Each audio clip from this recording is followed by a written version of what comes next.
Now, Bruce, just look right into the camera lens right here and tell us your name, your age, and where you were born.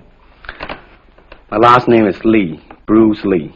I was born in San Francisco in 1940. I'm 24 right now. And you worked in motion pictures in Hong Kong? Yes, since I was around 6 years old. And when did you leave Hong Kong? 1959, when I was 18. I see.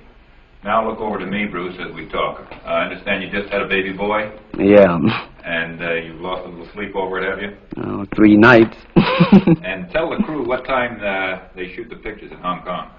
Well, it's mostly in the morning because it's kind of noisy in Hong Kong, you know, around 3 million people there. And so every time when they have picture, it's mostly, say, around 12 a.m. to 5 a.m. in the morning. I see. They'd love that there. And you went to college in the United States? Yes. And what did you study? Philosophy. I see. Now, you told me earlier today that karate and jiu-jitsu are not the most powerful of the best forms of Oriental fighting. What is the most powerful of the best form? Well, it's bad to say the best, but in my opinion, I think Kung Fu is pretty good. Would you tell us a little bit about Kung Fu? Well, Kung Fu is originated in China. It is the ancestor of karate and jiu-jitsu. It's more of a complete system, and it's more fluid. By that I mean it's more flowing. There is continuity in movement instead of one movement, two movement, and then stop. Would you look right into the camera lens and explain the principle of the glass of water as it applies to Kung Fu? Well, Kung Fu, the best example would be a glass of water.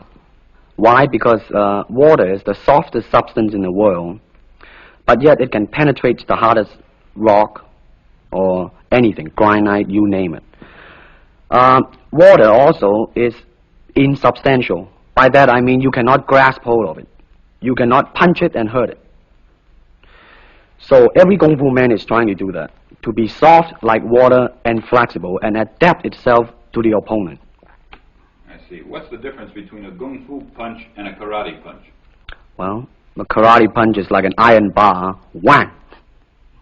A Kung Fu punch is like an iron chain with an iron ball attached to the end, and it go whang, and it hurt inside. Okay. Now we're going to cut, and in just a second we'll have you stand up and show us some Kung Fu and some movements in Kung Fu. Okay. Cut. Got it. Test X2, take 1. Speed. Now look directly into the camera, Bruce.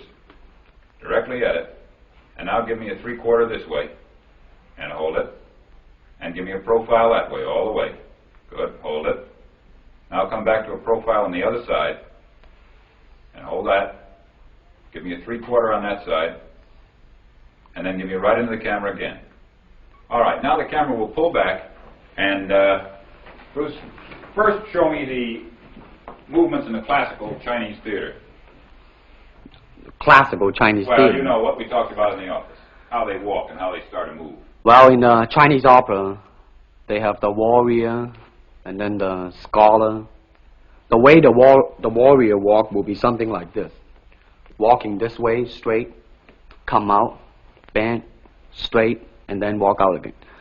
An ordinary scholar would be just like a female, a weakling, 90 pounds in Child Atlas.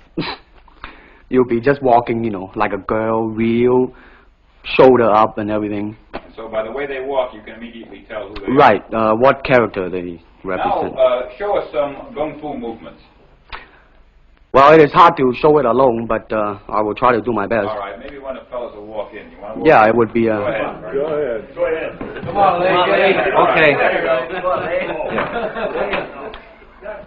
Although accidents do happen, but, you know... There are various kind of strike. It depends on where you hit, then what weapon you will be using. To the eyes, you would use fingers. Don't worry. To the eyes. Or straight at the face, from the waist, everything on. Hold it just a minute. Let's move this gentleman around this way so you're doing it more into the camera. Okay, swell. And then there is band arm strike, using the waist again into a back fist. And let's have the assistant director back up just a ways. Okay, go ahead. Continue.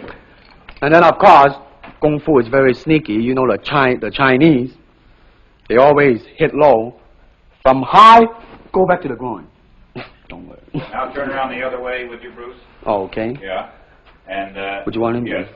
Cross These the are camera just forward. natural reactions. That's Right, it. right. That All is right. natural. Right into the camera. Cheat into the camera a little bit and show this again. All right. Go ahead. There is the finger jab. There is the punch. There is the back fist and then low. Of course, then they use leg straight at the groin or come up. Or, if I can back up a little bit, they start back from here and then come back. All right. It's kind of worry.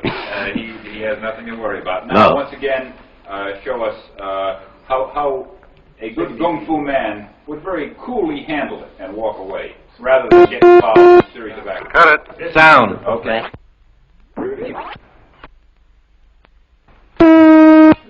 Test X2, take 2. Now, Bruce, so that we can clearly see what you're doing this time, we'll face the fact that there's nobody there.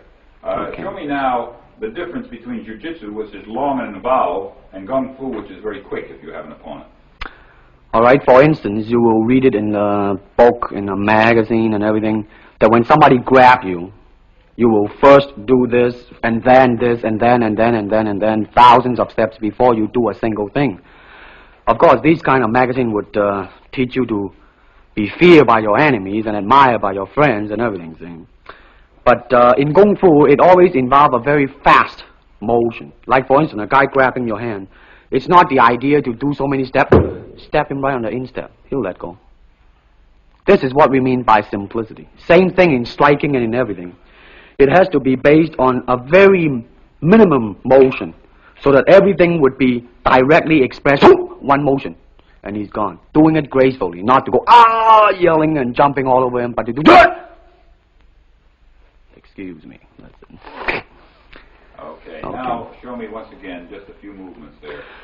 Well, Kung Fu can be practiced alone or with a partner. Practicing alone, they involve forms. Some imitate a crane, a monkey, a praying mantis. This is a crane form. Start off. Hey!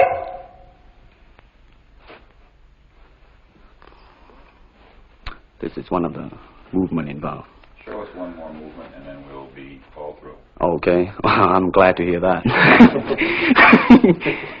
They have the tiger that start like a tiger, using claw to claw the face, or the beak of the crane to the eyes move.